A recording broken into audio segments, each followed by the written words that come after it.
ګرانو کتونکو الف خان شیرپو ویلفیر فاونډیشن د خپل وس مطابق د دغه بېوسه بېکسه بېڅوکه خلکو سره مرستې جاري ساتلي په دغه رمضان المبارک کې دریم رمضان المبارک دی باران وریږي جړی ده غریبیم ده ګرانیم ده چې درته د زنانه راشي او کونډی او بیا درته وایي چې یاره زه دې حالاتو کې تسبیح جوړوم پرتوغاف ډکي جوړوم آیسکریمو ډکي جوړوم او د خپلو شپږو لوریانو څلورو لوریانو اتو لوریانو خصمانه پې کوم ډېره ګرانه ده خو الحمدلله د الله پاک لاک لاک شکر دی چې دغه شان د خلکو وسیله جوړ شو او سراسرانه یوسي مورې کوم ځای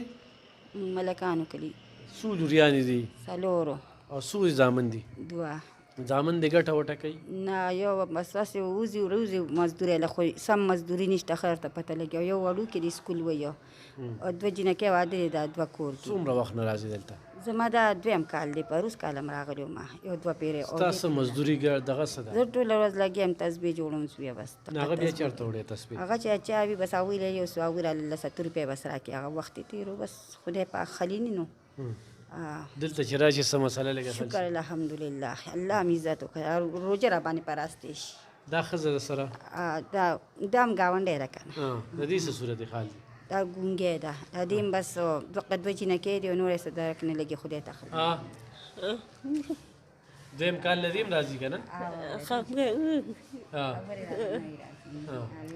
خاوند یې معذوره دی ښه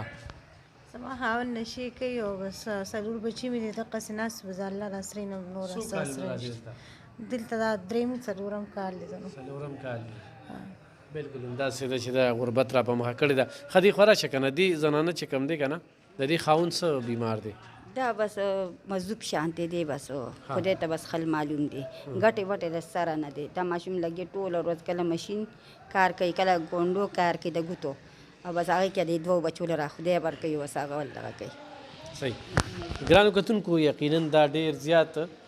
ضرورتمند خلک او بیا په دې باران کې یا الله ستا لاک لاک شکر دی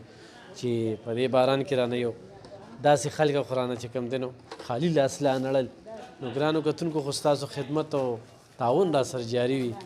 انشاءالله د دې خلکو به مرسته کیږو مرستیال کیږو به ډېره مننه خوشحاله